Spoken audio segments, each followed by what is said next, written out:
Shrimati Kanimozhi ji. Thank you, sir.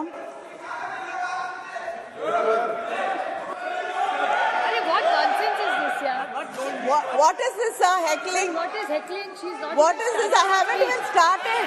Sir, what is I don't this, even yeah? understand. நீங்க என்ன பேசுறான்னு புரியாது. I know. எதுக்கு புரியாம பேசுற? Sir, ये भाजपा का मानसिकता है। sir, what is this? She's not even started and your member is heckling us to the speaker. This is the respect for women. Exactly, sir. What is this? I don't even understand what he says. What is the point in saying this?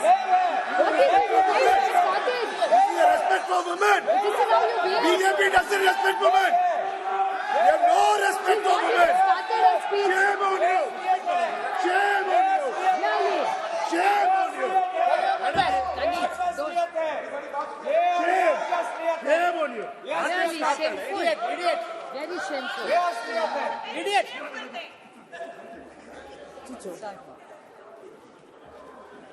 Sir, I stand here and I'm happy to be speaking about the Women's Reservation Bill, and it is one of the very few bills I think most of us would agree on. And we thought this bill will be passed with all of us supporting each other and standing together. But unfortunately, the BJP has taken this also as an opportunity for politicking, and it is very unfortunate.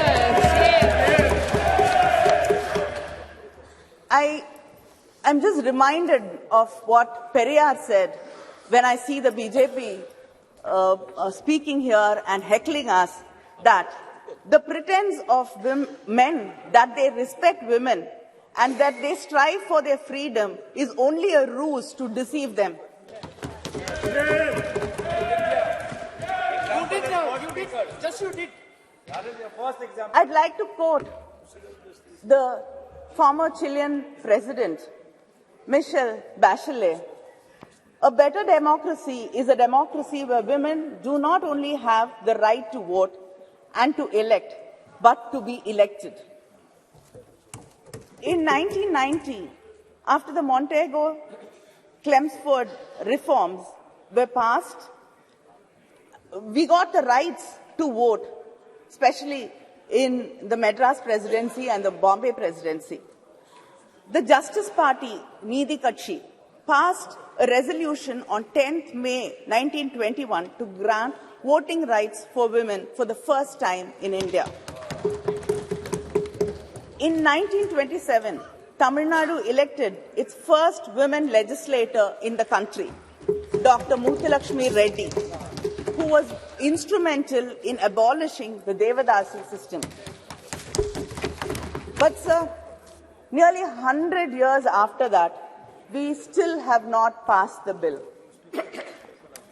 In 1929, Periyar, in the Self-Respect Conference in Chengalpet, passed a resolution insisting on reservations for women in education, employment, and politics. The Women's Reservation Bill was first brought with the support of the DMK during the United Front government in 1996, September. And then Thiru Devegowda, who was the Prime Minister, brought this bill, and the Law Minister Ramnath Kalab was the one who presented the bill in this House. Then again, our respected former Prime Minister Vajpayee ji again brought this bill, but it was the UPA government in 2010 which passed it in the Rajya Sabha. Yes. And I got an opportunity to speak on the bill in the Rajya Sabha, and that was 13 years ago. And I've got an opportunity to speak on this bill again here. Yes. And we're still speaking about this bill and debating it for the past 13 years. Only House is changed. Only House is changed. House is changed. The Women's Reservation Bill is a poll promise of the BJP. Yet, many leaders had to urge them to bring this bill and to pass it. Our leader, Kalaignar, had written to the Prime Minister in 2014 to pass this bill. Madam Sonia Gandhi wrote to the Prime Minister in 2017 requesting him to pass this bill. Our Chief Minister, MK Stalin, wrote to the Prime Minister again in 2017, requesting and urging the government to pass the bill. He said, the bill which was moved to empower women's voice in the legislatures and parliament of our great nation is struggling to succeed. This is really disheartening.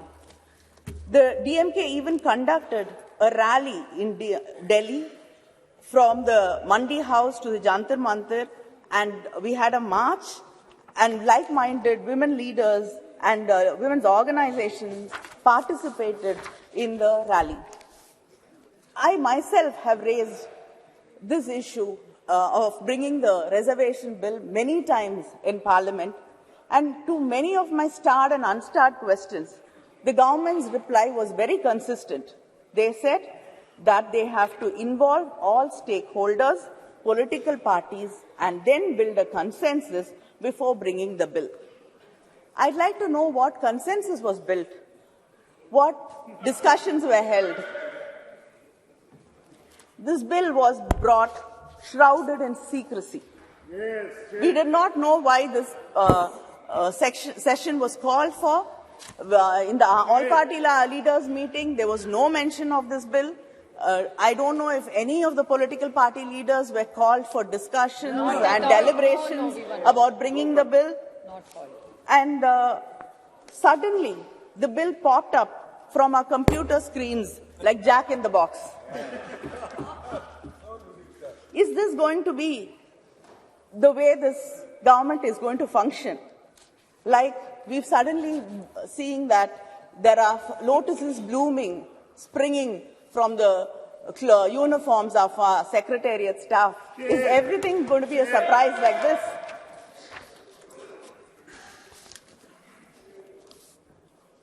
In spite of all this, when the Prime Minister mentioned the Women's Reservation Bill, and when our own Megwalji introduced the bill, our minds were so full of happiness, and the lines of Mahakavi Bharati rang in my heart. பட்டங்கள் ஆழ்வதும் சட்டங்கள் செய்வதும் பாரினில் பெண்கள் நடத்த வந்தோம் எட்டும் அறிவினில் ஆணுக்கு இங்கே பெண் இளைப்பிள்ளை தான் என்று கும்மியடி, which if I translate says that we have come to make laws and to rule. Now we are equals and let us cherish it. But then, like the crows and crows of my sisters who are waiting for this bill to be passed, my heart also sank when you said we had to wait for it and we don't know when actually the bill is going to be implemented. In 2010, when the bill was brought by the UPA government, there was no conditions. The bill was to take effect immediately after the passage of the bill. But the bill which was presented yesterday clearly says the reservation in Clause 5, it states the reservation of seats for women in the House of the People, the Legislative Assembly of the State and the Legislative Assembly of the National Capital Territory of Delhi shall come into effect after an exercise of delimitation is undertaken for this purpose, after the relevant figures for the first census taken after the commencement of the Constitution. Our leader, Muthuvel Karunanidhi Stalin, in his statement today has said that India is the only country which has not conducted the decadal census. And if delimitation is going to be based on population census, it will deprive and reduce the representation of the South Indian states. It will become like a sword hanging on our heads. Yes. He has said that we support the bill. But he asked this question, why should the implementation be connected to the delimitation? Yes, why? And it is, he says it is a strange drama staged by the BJP, keeping in mind the 2029 elections, 2024 elections. And we cannot ignore the representation for women from the backward classes either. he has emphasized that the doubts and the fear in the minds of the people of Tamil Nadu and the South Indian states about our representation being reduced should be clarified, and there is a fear in the minds of the people that our voices will be undermined. There should be a clear clarification about this, because we do not want our representation to be reduced in any way. And just because you cannot give a reply saying we will not be underrepresented because the numbers will be the same and other states will get more representation. As it is, this has to continue so that we get equal say in what is being discussed. Sir, the 17th Lok Sabha has passed 40 bills on an average every year, and without hardly having opinions of women and without even hearing our voices in this House or the Rajya Sabha. And India ranks 141 out of 193 countries, falling in women's representation, falling behind our neighbors like Pakistan, Bangladesh and Nepal. How long should we wait to see this bill being implemented? It can easily be implemented in the coming elections, the parliamentary elections. This bill, you should understand, is not a reservation, but an act of removing bias and injustice. And if you do not remove the clause which says after delimitation, then there is no point, because we do not know when this inordinate delay can go on. You can do the census, the delimitation after 10 years, 20 years, 30 years. The wait will continue going on. 2021 is not done. And and of course, some of our leaders are very worried that if a woman becomes like a man, like if a man becomes like a woman, he gets the qualities of a woman, then he becomes God. But when a woman becomes strong, brave, then it is not something which is acceptable and she becomes a devil. You believe in God, you believe in Hinduism, and I'd like to ask, what is Kali? Isn't she brave? Yes. Isn't she strong? Yes. So who are you insulting? This is why cannot women be strong? Why cannot women be brave? There are stories of, haven't women participated in the independence struggle? Haven't women fought wars? Haven't you seen leaders, strong leaders like Mrs. Indira Gandhi in this country? It is this kind of words which actually put fear in our hearts. And yes, Jayalalitha was a strong leader. I accept. I have no hesitation in accepting that she's a very, very strong leader. Well done, Kani. Well done. Well done. Exactly. Well done, Kani. And Mayawati ji, Madam Sonia Gandhi. Yes. Mamta Banerjee. And the one of the names you often forget is Sushma Swaraj ji. Yes.